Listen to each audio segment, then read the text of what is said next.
Hello friends, welcome back to my YouTube channel. आज friends मैं आप लोगों के लिए लेके आया हूँ सीसीएस रूल्स के 100+ एमसीक्यू जो कि बहुत महत्वपूर्ण होने वाले हैं सभी नॉन टीचिंग रिक्रूटमेंट के लिए, जो आईआईटी, एनआईटी, एनसीईआरटी, एम्स ये जितनी भी यूनिवर्सिटीज़ एग्ज़ाम कराती हैं और उनमें सीसीएस रूल से रिलेटेड क्वेश्चंस पूछे जाते हैं। तो बिना किसी देरी के चलिए शुरू करते हैं इस वीडियो को। पहला प्रश्न है, child care leave is admissible if the child is below. Child care leave कब प्रदान की जाएगी? यदि बच्चे की उम्र 18 वर्ष से कम है तभी चाइल्ड केयर लीव ले सकते हैं, लेकिन ये नॉर्मल केस में है। यदि बच्चा डिसेबल्ड है तब इसमें उम्र की कोई सीमा नहीं है। अगला प्रश्न है हमारा, what is the minimum period for grant of second और सब्सिक्वेंट कंप्यूटर एडवांस। यानी हम अगर दूसरी बार कंप्यूटर एडवांस लेना चाहें तो बीच में कितने साल का गैप होना चाहिए? तो इसका आंसर होगा ऑप्शन नंबर बी। 3 साल के गैप के बाद हम दोबारा कंप्यूटर एडवांस ले सकते हैं और ये टोटल 50,000 दिया जाता है और इसकी जो मैक्सिमम किस्त होती हैं टोटल ये 150 किस्तों में पेड किया जा सकता है और पूरी सेवा के दौरान ये 5 बार दिया जा सकता है।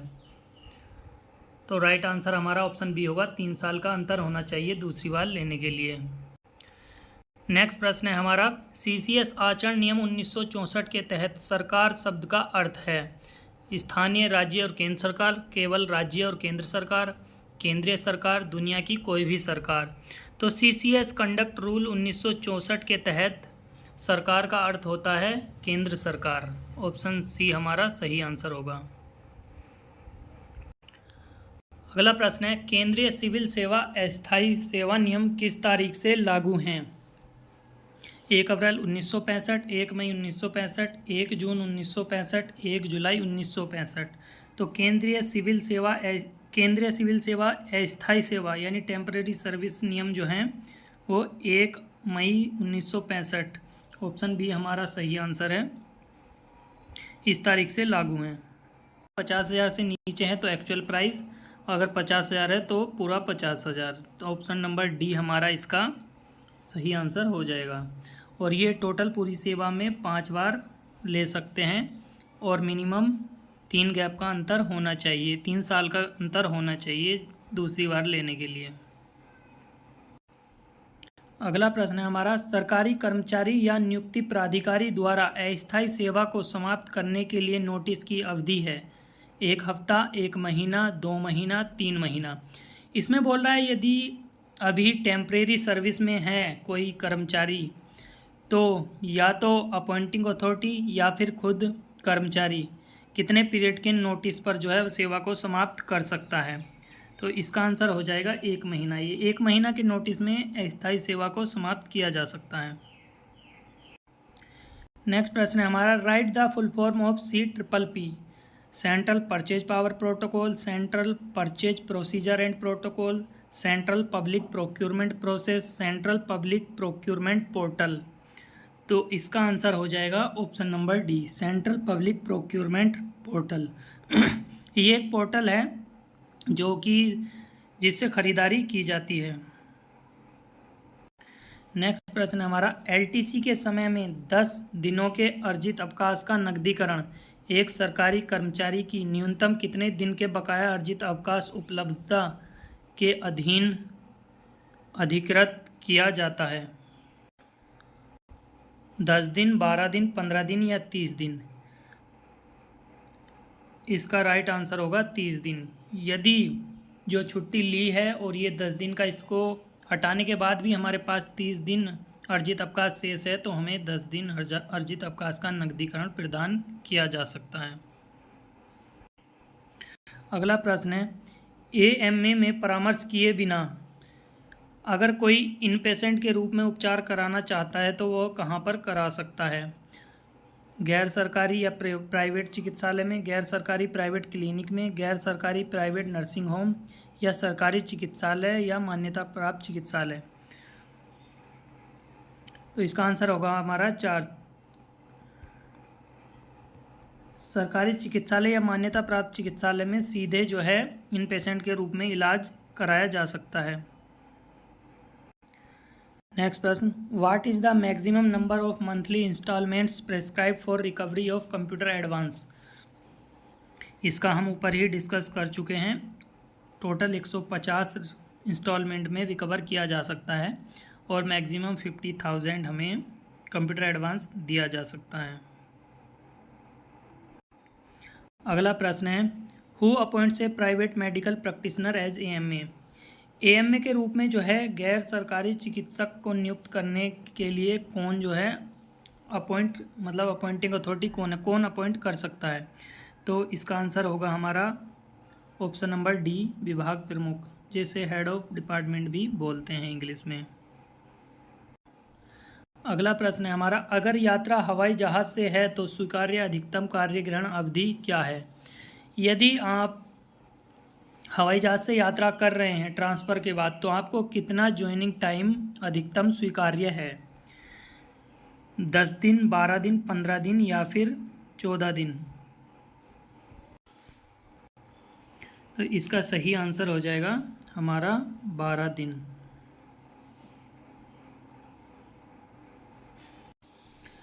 अगला प्रश्न है, CCS joining time rules applies to all central government servant appointed in civil services, railway employees, government servant paid out for contingencies, all the above. तो CCS ज्वाइनिंग टाइम जैसे कि नाम से ही पता है सेंट्रल सिविल सर्विस, तो इसका answer होगा option number A, all central government servants appointed in civil services. Next प्रश्न है, what is the minimum and maximum limit for which purchase of goods by purchase committee can be made on the recommendation of a local purchase committee. इसमें पूछा गया local purchase committee की अनुशंसा के आधार पर आप कितने रुपए से कितने रुपए तक की खरीदारी कर सकते हैं। तो ऑप्शन नंबर हमारा बी एकदम करेक्ट आंसर है। 25,000 से लेकर 2.5 लाख तक की खरीदारी हम LPC की रिकमेंडेशन पर कर सकते हैं। अगला प्रश्न है हमारा, निम्नलिखित में से कौन सा CCS CCA के नियम 11 के अनुसार दंड नहीं है।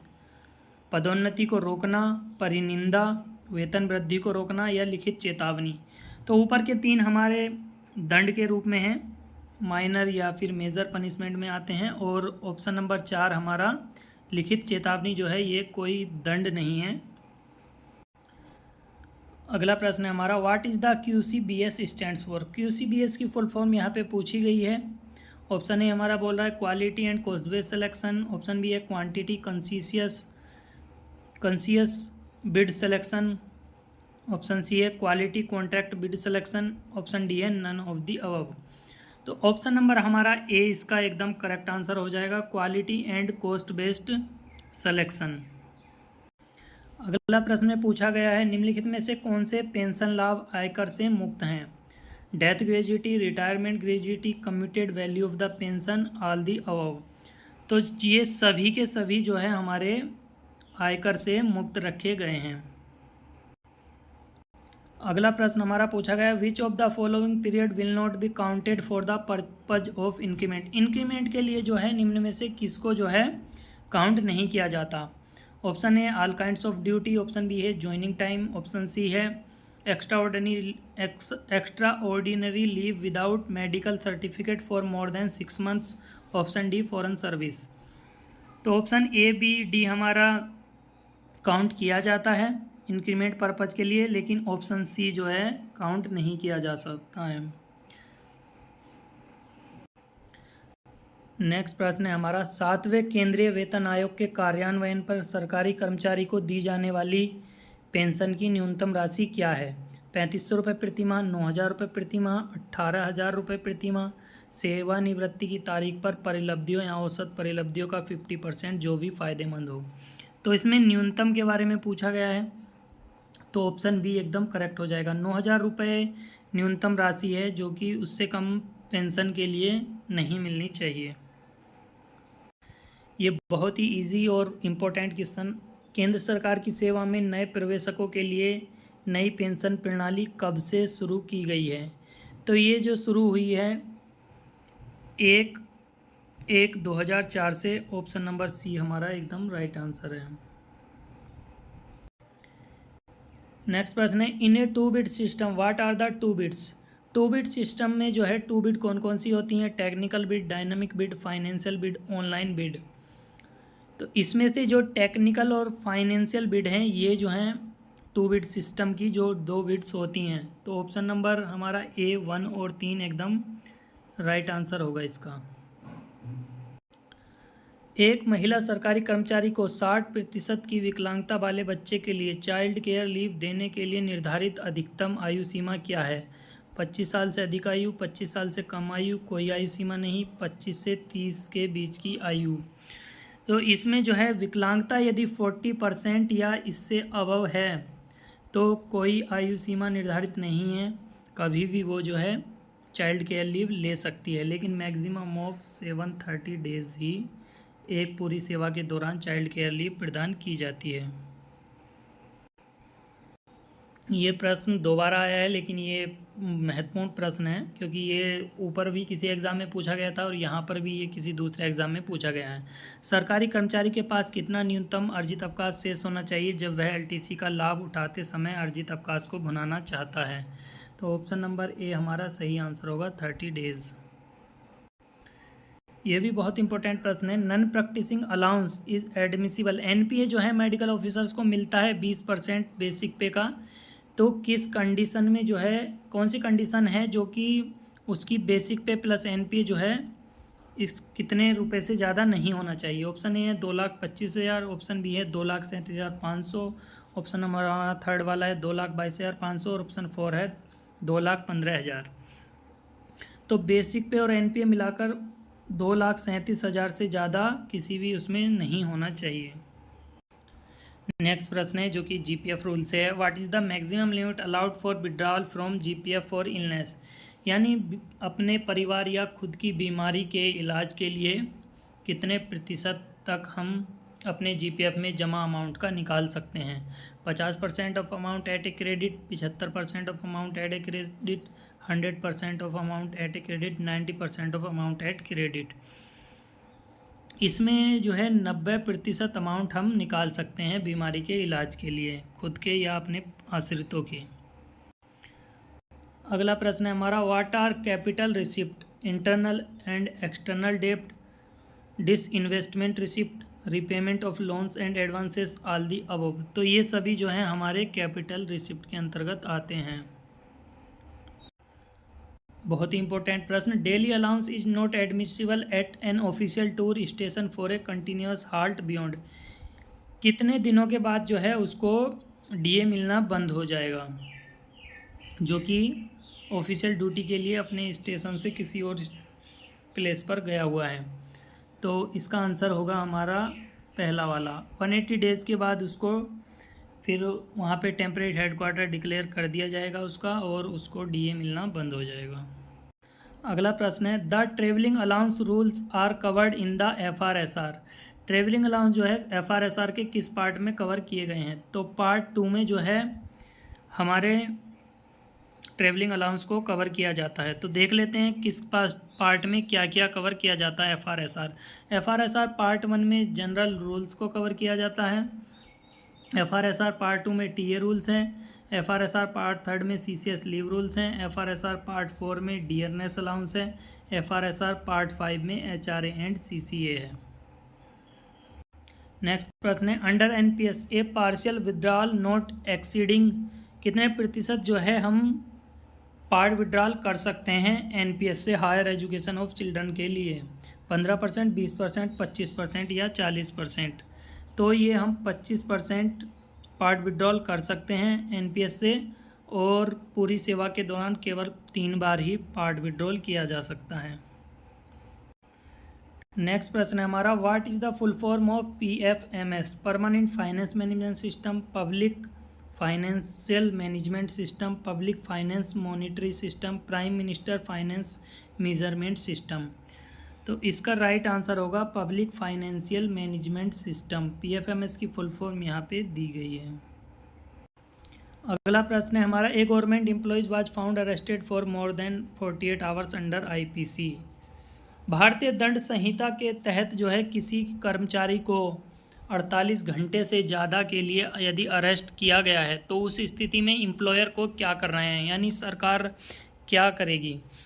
ऑप्शन 1 है हमारा, the employer should immediately request the police authority to release him. The employer shall place the employee under deemed suspension. The employer shall move an application in the CAT to release the employee.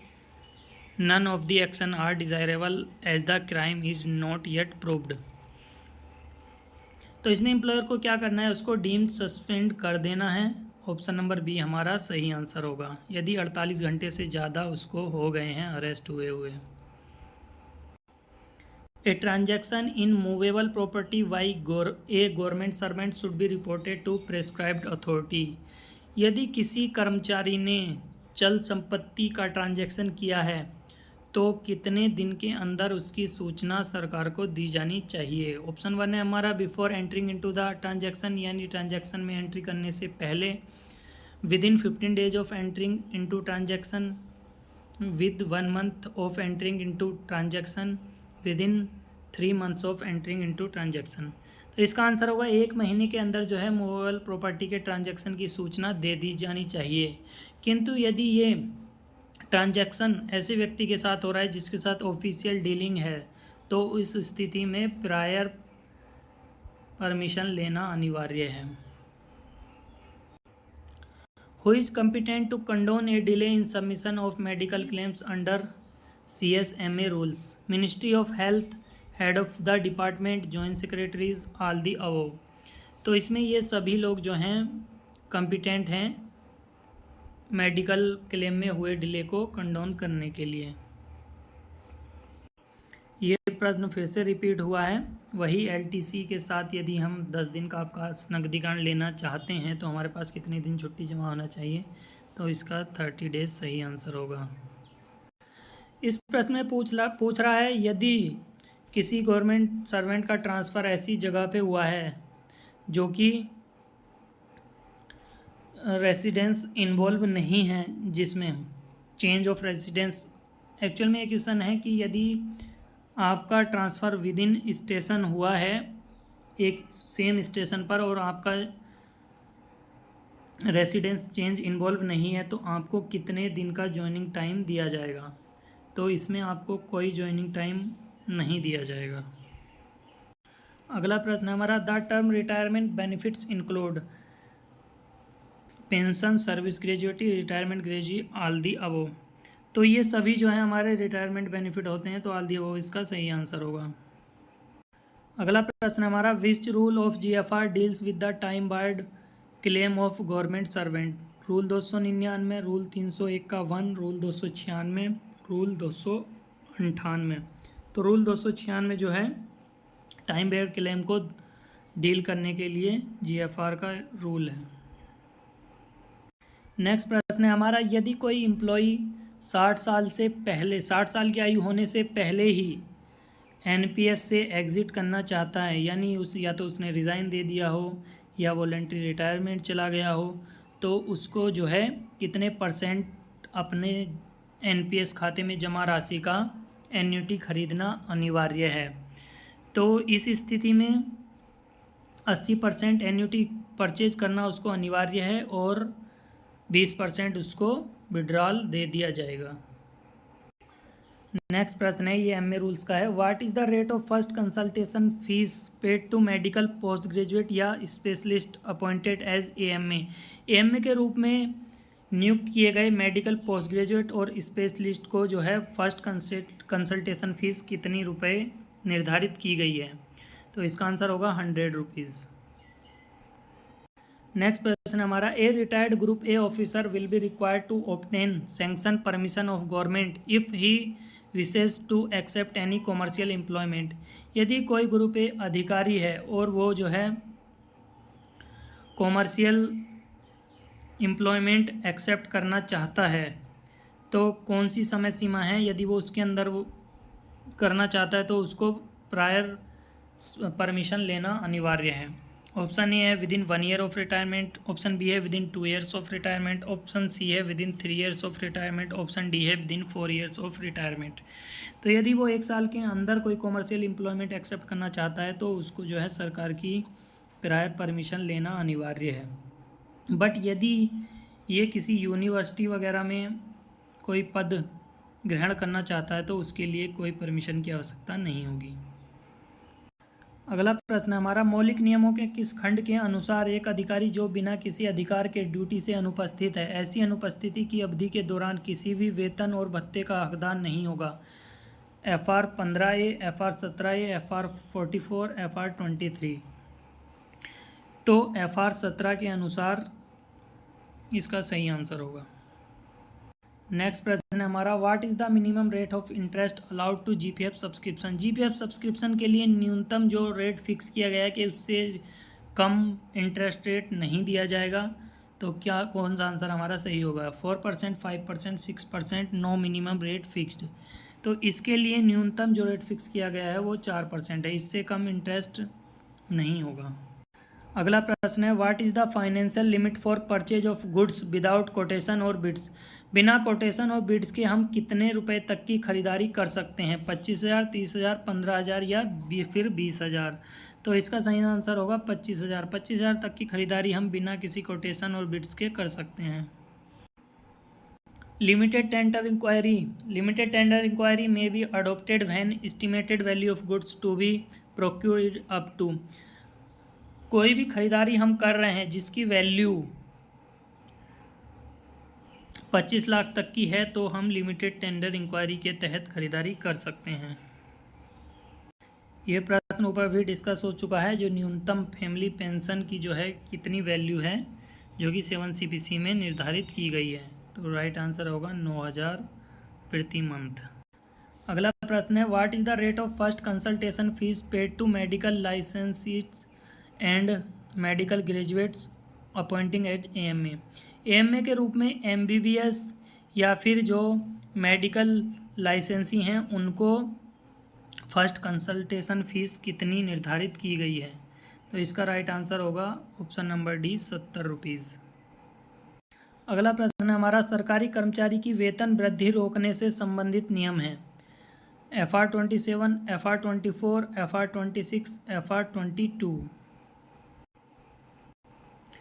तो FR 24 हमारा जो है किसी भी सरकारी कर्मचारी की वेतन वृद्धि रोकने से संबंधित नियम है।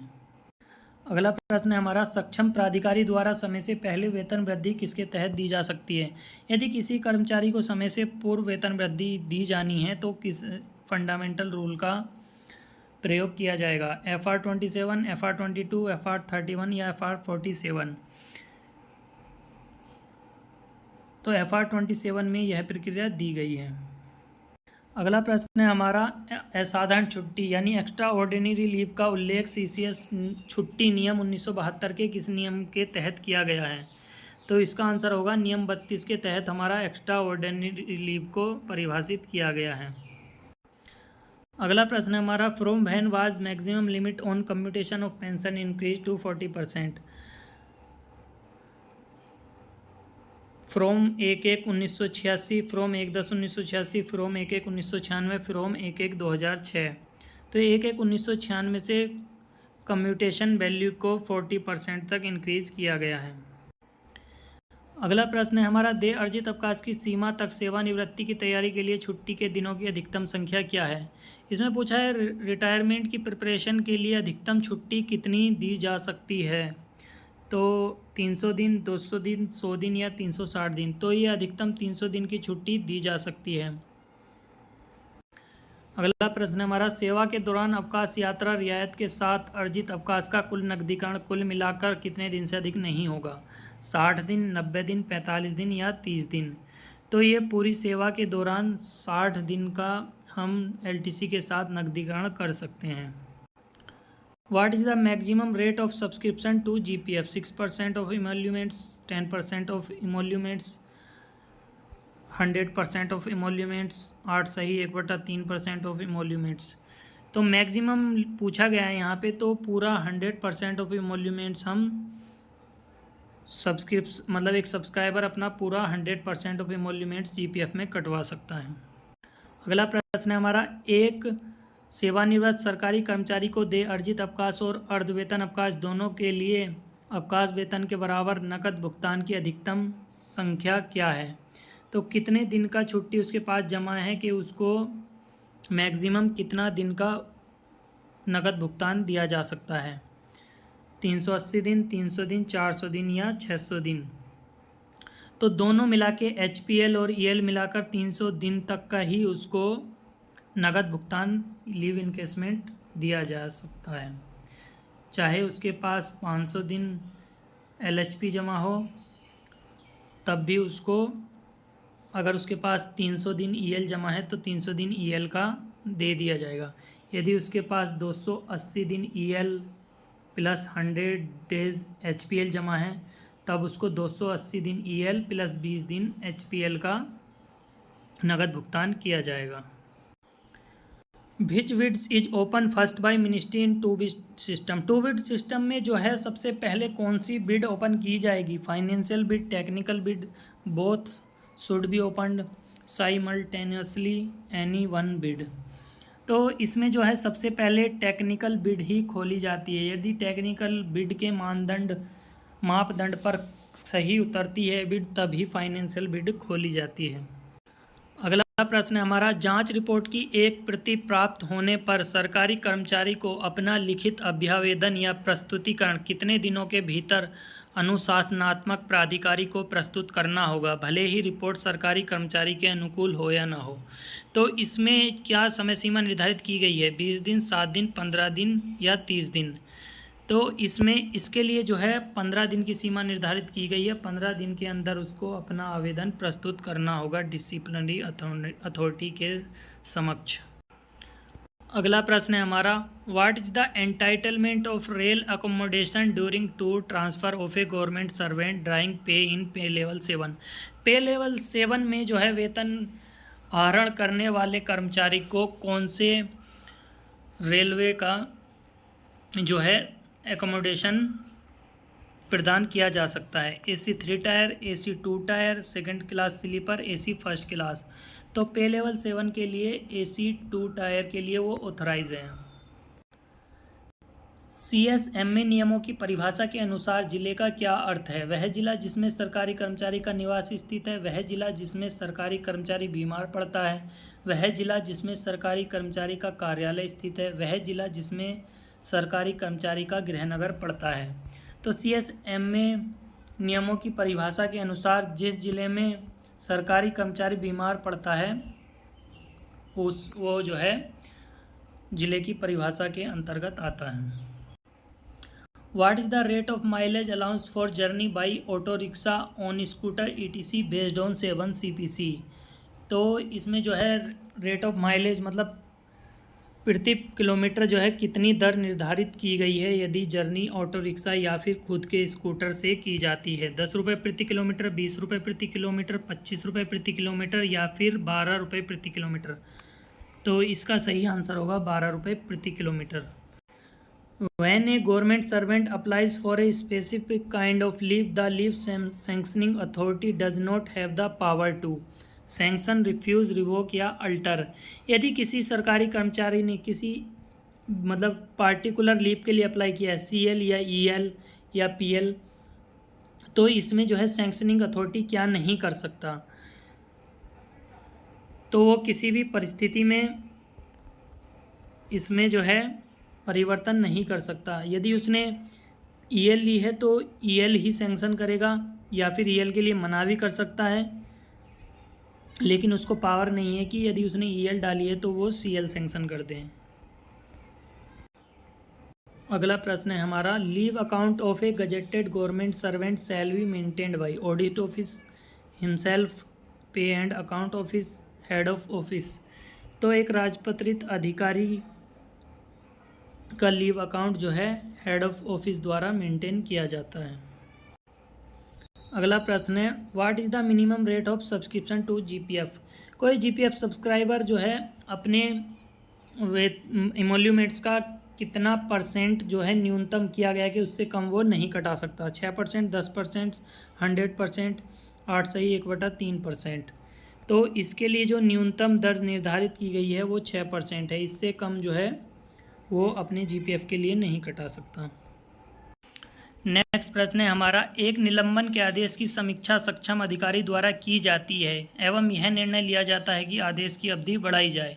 यह एक बार में अधिक से अधिक कितनी बढ़ाई जा सकती है? 120 दिन, 60 दिन, 90 दिन या 180 दिन? तो ये मैक्सिमम 180 दिन तक के लिए बढ़ाई जा सकती है एक बार में। उसके बाद फिर से रिव्यू करना होगा यदि उसको फिर भी सस्पेंशन में रखना है तो। नेक्स्ट प्रश्न है, हेडक्वार्टर से 12 घंटों से अधिक की अनुपस्थिति के प्रकरण में डीए की पात्रता क्या है? 100%, 50%, 60% या 70%? तो यदि 12 घंटों से अधिक कोई अनुपस्थिति का मतलब ये नहीं कि आप अपसेंट हो जाएं। इसका मतलब है कि एक हेडक्वार्टर से कहीं पर गवर्नमेंट ड्यूटी के लिए कोई गया हुआ है और 12 घंटे से ज़्यादा हो गया है उसको, तो 100% उसको डीए मिलेगा। What are the major components of the non-taxes revenues? Dividends, profits, transfer of surplus from RBI, all the above। तो ये सभी जो हैं मेजर कंपोनेंट्स हैं नॉन टैक्स रिवेन्यूज़ के। त्यागपत्र देकर सेवा छोड़ने वाले केंद्रीय सरकारी कर्मचारी की यात्रा भत्ते की पात्रता क्या होगी? कोई यात्रा भत्ता नहीं, अर्ध यात्रा भत्ता, पूर्ण यात्रा भत्ता, 1/3 यात्रा भत्ता। तो जो त्यागपत्र देकर जाते हैं उनके लिए कोई यात्रा भत्ता दे नहीं है। नेक्स्ट प्रश्न है, निर्वहन भत्ते में से कौन सी वसूली नहीं की जा सकती? तो जीवन निर्वाह भत्ता ये निलंबन के दौरान दिया जाता है, तो इसमें पूछा गया है कि कौन सी वसूली जो है नहीं की जा सकती। आयकर, सीजीएचएस अविदान, भविष्य निधि, अंशदान, सरकारी रिहायशी भवन लाइसेंस फी। तो इसमें जो है जीपीएफ के लिए जो है अंशदान इसकी वसूली नहीं की जाती है। बाकी आयकर, सीजीएस अविदान और जो लाइसेंस फ़ीस हो गई और सीजीईजीआईएस इसकी भी वसूली की जाती है। और ये कटौती कौन कौन सी कटौती नहीं करनी है? न्यायालय द्वारा कोई कुर्की को दे राशि है या फिर सरकार की हानि का कोई वसूली है, तो वो सब जो है उसके सब्सिस्टेंस अलाउंस से नहीं करना है। अगला प्रश्न है, सरकारी कर्मचारियों की मृत्यु की तिथि को निम्न में से क्या माना जाता है? सेवा नहीं, कार्य दिवस, चिकित्सा छुट्टी, उपरोक्त में से कुछ नहीं। तो जिस दिन सरकारी कर्मचारी की मृत्यु होती है तो उसको जो है कार्य दिवस माना जाता है। अगला प्रश्न है हमारा, एक सरकारी कर्मचारी कितनी अहरक सेवा पूर्ण कर स्वैच्छिक सेवानिवृत्ति प्राप्त कर सकता है? 10 वर्ष, 20 वर्ष, 15 वर्ष या 12 वर्ष? तो कोई भी सरकारी कर्मचारी जो है 20 वर्ष की सेवा के उपरांत जो है वॉलंटरी रिटायरमेंट ले सकता है। अगला प्रश्न है हमारा, on which date did the GPF rules come into the force? GPF rules जो है कब से लागू किए गए हैं? 1 मार्च 1960, 1 जुलाई 1960, 1 नवंबर 1960 या 1 अप्रैल 1960? जीपीएफ रूल 1 अप्रैल 1960 से लागू किए गए हैं। आदेश प्राप्ति के कितनी समयावधि में अपीलीय प्राधिकारी के पास आदेश के विरुद्ध अपील की जा सकती है? 30 दिन, 60 दिन, 45 दिन या 90 दिन? यदि अपील करनी है तो उसके लिए 45 दिन की समय सीमा निर्धारित की गई है। सारांशीकरण के उपरांत कम की गई पेंशन कितने वर्षों के पश्चात बहाल की जाती है? मतलब जो पेंशन जो है कम्यूटेशन करते हैं 40% मैक्सिमम है जिसके लिए निर्धारित, तो वो जो है पुनः कितने ऑटोमेटिक रिस्टोर हो जाती है? 8 वर्ष, 15 वर्ष या 12 वर्ष या फिर 20 वर्ष? तो वो 15 वर्ष बाद जो है ऑटोमेटिकली बहाल की जाती है। अगला प्रश्न है हमारा, दौरे, प्रशिक्षण, अस्थायी स्थानांतरण पर एक स्टेशन पर लगातार विराम के लिए प्रथम 180 दिनों तक कितना दैनिक भत्ता देय है? पूर्ण दर पर, आधी दर पर, 3/4 दर पर, 1/4 दर पर? तो प्रथम 180 दिन के लिए पूर्ण दर पर ये दैनिक भत्ता स्वीकार्य है और 180 दिन के बाद जो है ये बंद हो जाता है। अगला प्रश्न है हमारा, यदि एक कर्मचारी निलंबित है तो निम्न में से छुट्टी यात्रा रियायत किसको दे है? यदि सस्पेंड है कोई कर्मचारी तो एलटीसी जो है किसको दी जाएगी? केवल परिवार के सदस्यों को, केवल निलंबित कर्मचारी को, कर्मचारी समेत परिवार में किसी को नहीं, पूर्ण परिवार को, निलंबित कर्मचारी सहित? पहली बात तो जब कोई कर्मचारी निलंबित है तो उसको छुट्टी ही नहीं दी जाती, तो छुट्टी नहीं दी जाती तो उसको एलटीसी मिलने का कोई तथ्य ही पैदा नहीं होता है। तो इसका आंसर होगा केवल उसके परिवार को जो है एलटीसी प्रदान की जाती है। अगला प्रश्न है, नवीन पेंशन योजना के अंतर्गत सरकारी कर्मचारी के योगदान की दर क्या है? मूल वेतन का 10% जमा महंगाई भत्ता, मूल वेतन का 12% जमा महंगाई भत्ता, मूल वेतन का 10%, केवल मूल वेतन का 12%। तो इसका आंसर होगा मूल वेतन का 10% जमा महंगाई भत्ता। ये जो है सरकारी कर्मचारी का योगदान होता है एनपीएस में, और इसमें 14% जो है सरकार की तरफ से जमा किया जाता है। निलंबन के समापन के उपरांत किस स्थिति में एक सरकारी कर्मचारी को पूर्ण वेतन और भत्ते नहीं मिलेंगे? जबकि उसे लघुदंड दिया गया हो, जब निलंबन को पूर्णतः अकारण न माना गया हो, जब कर्मचारी को पूर्णतः आरोप मुक्त कर दिया गया हो और कार्रवाई में हुई देरी के लिए वह जिम्मेदार न हो, जब उसे गलती से बंदी बनाया हो और बिना सजा छोड़ दिया हो। तो ऑप्शन नंबर बी हमारा जो है सही जवाब होगा, जब निलंबन को पूर्णतः अकारण न माना गया हो। इस स्थिति में जो है निलंबित कर्मचारी को पूर्ण वेतन और भत्ते नहीं मिलेंगे। इसका मतलब है कि निलंबन एकदम सही था। निम्न में से किस मद का भुगतान कर्मचारी को चेक या कैश उसकी मर्जी के अनुसार किया जा सकता है? वेतन, ग्रेच्युटी, पेंशन की कम्यूटेड वैल्यू, भवन निर्माण अग्रिम। इसका सही आंसर होगा वेतन। वेतन को जो है उसकी मर्जी से कैश, चेक या फिर डायरेक्ट बैंक में पेड किया जा सकता है। CCS-CCA नियमावली 1965 के तहत अपील अधिकारी के पास निम्नलिखित में से कौन सा विकल्प नहीं है? सजा को बरकरार रखना, सजा को बढ़ा देना, सजा को कम कर देना, अपील पर कार्रवाई से मना कर देना। इसमें जो है ऊपर के तीनों विकल्प जो हैं उसके पास उपलब्ध रहते हैं, लेकिन वो अपील पर कार्रवाई से मना नहीं कर सकता। यदि किसी कर्मचारी ने अपील की है तो उस पर कार्रवाई करनी पड़ेगी, या तो जो सज़ा दी है डिसिप्लिनरी अथॉरिटी ने उसको बरकरार रख सकता है, या फिर उसको कम कर सकता है या बढ़ा सकता है, लेकिन उस अपील पर कार्रवाई से मना नहीं कर सकता। अगला प्रश्न है हमारा, कितनी आयु पूरी करने पर प्राप्त पेंशन को 50% की दर से बढ़ा दिया जाता है? 80 वर्ष, 85 वर्ष, 90 वर्ष या 95 वर्ष? तो 95 वर्ष की आयु होने पर ये 50% की दर से पेंशन बढ़ जाती है, और 95 से 100 तक जो है 50%, और 100 वर्ष की आयु या इससे अधिक होने पर जो है 100% की दर से जो है पेंशन बढ़ा दी जाती है। सरकारी कर्मचारी को कम से कम किस अवधि तक पुलिस हिरासत में रहता है तो उसे निलंबित हुआ मान लिया जाता है? 24 घंटे, 30 घंटे, 48 घंटे या 60 घंटे? तो इसका आंसर होगा 48 घंटे तक। यदि 48 घंटे या इससे अधिक अवधि तक कोई पुलिस हिरासत में रहता है तो उसे निलंबित मान लिया जाता है। अगला प्रश्न है हमारा, CCS आचरण नियम 1964 के अनुसार चल संपत्ति में शामिल है, यानी मूवेबल प्रॉपर्टी में किस किस को शामिल किया जाता है? ऑप्शन ए हमारा आभूषण, शेयर, प्रतिभूतियाँ और डिम्बेचर। ऑप्शन बी है उसके पास सभी भूमि और भवन। ऑप्शन सी न तो ए और न ही बी। ऑप्शन डी है और बी दोनों।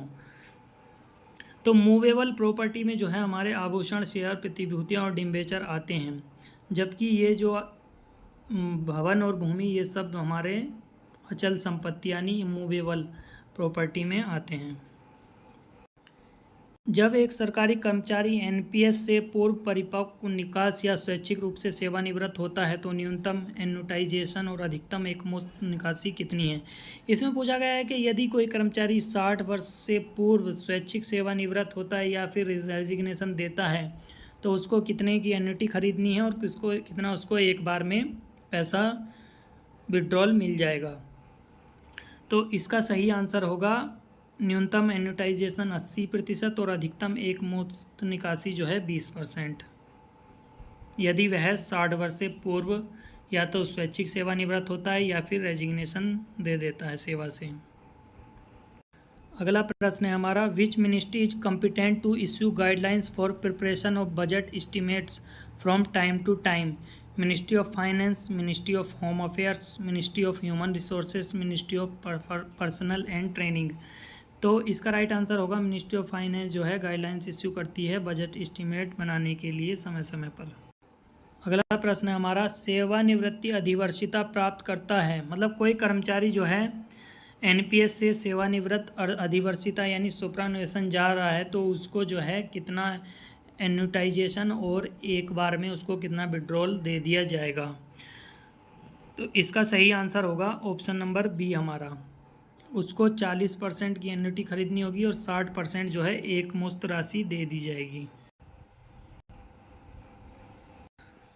अगला प्रश्न है हमारा, निलंबित कर्मचारी को कौन सी छुट्टी प्रदान की जा सकती है?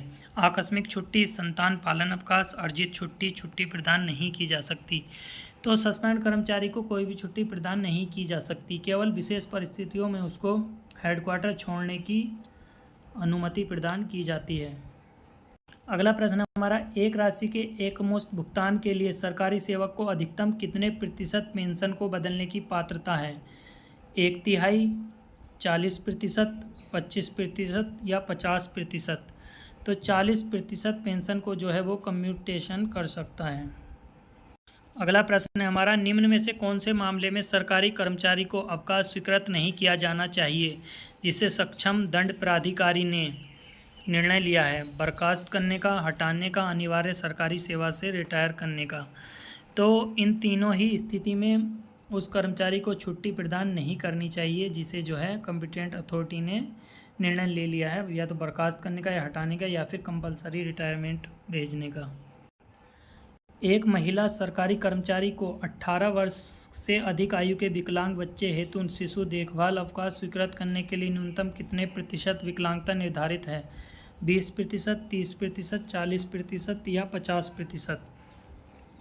तो यदि बच्चा 40% या इससे अधिक विकलांग है तो उसके लिए कोई आयु सीमा निर्धारित नहीं की गई है, वो किसी भी समय जो है उसके लिए CCL ले सकती है।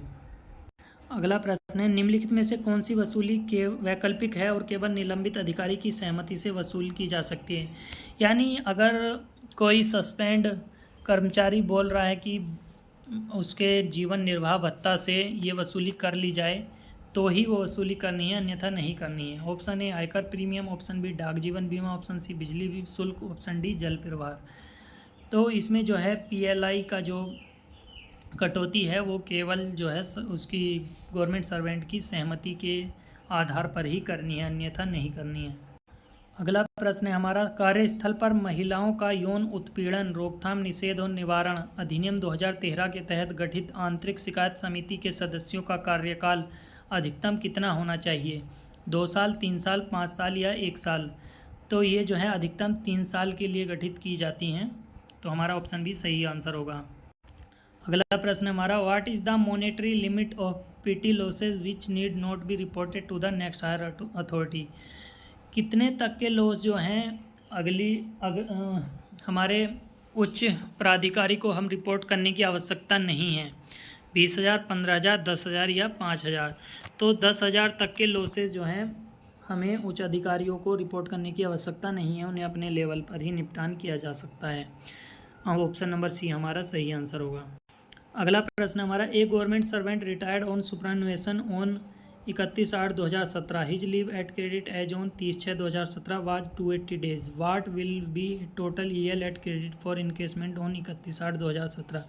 यदि कोई कर्मचारी जो कि 31/8/2017 से सुपरएनुएशन चला गया है और 30/6/17 को उसके पास 280 दिन की छुट्टी जमा थी, तो पूछा जा रहा है टोटल इनकेसमेंट उसको कितना दिया जाएगा EL का 31/8/2017 को।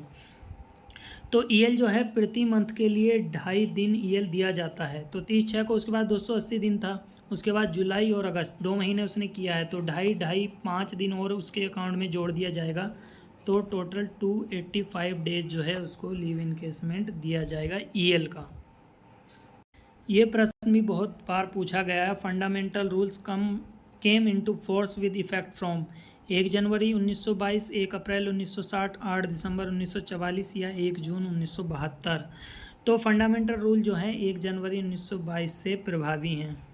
अगला प्रश्न पूछा गया है, a government servant whose date of increment is 1 January 2022 is imposed with a penalty of withholding of 1 increment by issue of punishment order dated 3 September 2021। Indicate the date from which the penalty takes effect from. इसमें पूछा गया है कि कोई कर्मचारी जिसकी अगली वार्षिक वेतन वृद्धि की दिन तिथि जो है 1 जनवरी 2022 है और उसे जो है एक इंक्रीमेंट रोकने की सज़ा दी गई है जो कि 3 सितंबर 2021 को ऑर्डर पारित किया गया है, तो किस तिथि से यह प्रभावी होगा। तो ऐसी स्थिति में जब भी इंक्रीमेंट रोकने की सज़ा दी जाती है तो इनकी जो पनिशमेंट ऑर्डर है उस डेट के बाद जो नेक्स्ट इंक्रीमेंट डेट उसकी आने वाली होती है उसी डेट से ये सज़ा प्रभावी होती है। तो इस केस में हमारा राइट आंसर हो जाएगा 1 जनवरी 2022 से ये उसका इंक्रीमेंट रोकने की सज़ा प्रभावी होगी। अगला प्रश्न पूछा है what is the value limit prescribed under CCS conduct rule 1964 beyond which a group A officer is required to report to the government for accepting customary gifts from near relatives and personal friends having no official dealing with him. तो इसमें पूछा गया है कि किस राशि के gift से अधिक यदि किसी ग्रुप ए ऑफिसर को मिलते हैं तो उसकी सूचना जो है सरकार को देनी है। Option A 7500, option B 20,000 rupees, option C 15,000, option D 25,000। तो ग्रुप ए ऑफिसर के मामलों में ये लिमिट 25,000 निर्धारित की गई है। यदि 25,000 से अधिक राशि के गिफ्ट उसको दिए जा रहे हैं तो उसकी रिपोर्ट जो है देनी पड़ेगी सरकार को। और ग्रुप बी के मामले में ये लिमिट जो है निर्धारित की गई है 15,000 और ग्रुप सी के मामले में ये लिमिट निर्धारित की गई है 7500 रुपीज़। अगला प्रश्न पूछा गया है out of turn allotment of quarter on medical ground is not permissible to the patient of heart elements, liver and kidney transplant, tuberculosis या फिर कैंसर। तो कौन से मरीज हैं जिनको जो है आउट ऑफ टर्न जो है ये क्वार्टर जो है अलॉट नहीं किया जा सकता। तो इसका आंसर होगा हमारा लीवर एंड किडनी ट्रांसप्लांट। अगला प्रश्न है हमारा the scheme relating to compassionate appointment of dependents does not cover a government who dies in service. इस मामले में दी जाएगी compassionate appointment a government servant retired on medical grounds before attending age of 55 year. यदि 55 years की as में कोई medical ground पे रिटायरमेंट हो जाता है तो इस केस में भी उसको कंपेशनेट अपॉइंटमेंट प्रदान की जाएगी।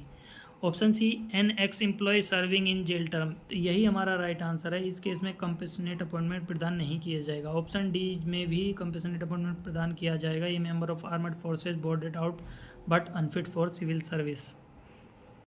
अगला प्रश्न है what is a financial year. बहुत ही ईजी प्रश्न है। 12 months of a year 1 January to 31 December, 1 April to 31 March, 1 July to 30 June. तो जो है फाइनेंशियल ईयर सभी को पता है ये 1 अप्रैल से 31 मार्च तक होता है। अगला प्रश्न हमारा which one of the following transaction require permission under CCS conduct rules to approach court of law for redressal of service grievances, to purchase property abroad, to open a bank account jointly with a non government servant, to appear before a parliamentary committee for evidence in official capacity. तो इसमें जो है property चाहे abroad हो या फिर कहीं भी हो, यदि आप प्रॉपर्टी खरीद रहे हैं तो उसमें परमिशन लेने की आवश्यकता है। Under which one of the following condition the lien acquired by a government shall be terminated. किस स्थिति में जो है धारणाधिकार को खत्म किया जाना चाहिए। While on deputation, while on leave, on joining another organization, on instant absorption, while under suspension. तो इसका राइट आंसर होगा ऑप्शन सी। यदि किसी और ऑर्गेनाइजेशन को उसने ज्वाइन कर लिया है तो इस स्थिति में जो है उसके लीन जो है टर्मिनेट कर दिए जाते हैं। और ये जो है टेक्निकल रेजिग्नेशन में नहीं होता है। यदि आप सेंट्रल गवर्नमेंट की सेवा ज्वाइन किए हैं या फिर स्टेट गवर्नमेंट की सेवा ज्वाइन किए हैं तब आपका लीन जो है 2 साल के लिए बरकरार रखा जाता है। लेकिन यदि आपने किसी ऑटोनोमस बॉडी या स्टेचुरी बॉडी में ज्वाइन किया है तो आपका उसी दिन से आपका लीन जो है टर्मिनेट कर दिया जाता है। अगला प्रश्न है government policy on reservation does not cover appointment. यानी कौन से जो है अपॉइंटमेंट हैं जिनमें रिजर्वेशन पॉलिसी नहीं चलती है। Through direct recruitment, on deputation, by promotion, through departmental competitive examination. तो डेपुटेशन के लिए जो है कोई रिजर्वेशन पॉलिसी नहीं है, इसमें जो है कोई भी कैटेगरी का जो योग्यता रखता है उसके अकॉर्डिंग डेपुटेशन दी जाती है। अगला प्रश्न है, the service book is in respect of a central government servant is to be maintain in copy या कॉपीज़। कितनी कॉपी में जो है सर्विस बुक मेंटेन की जानी चाहिए? 1, 2, 3, 4।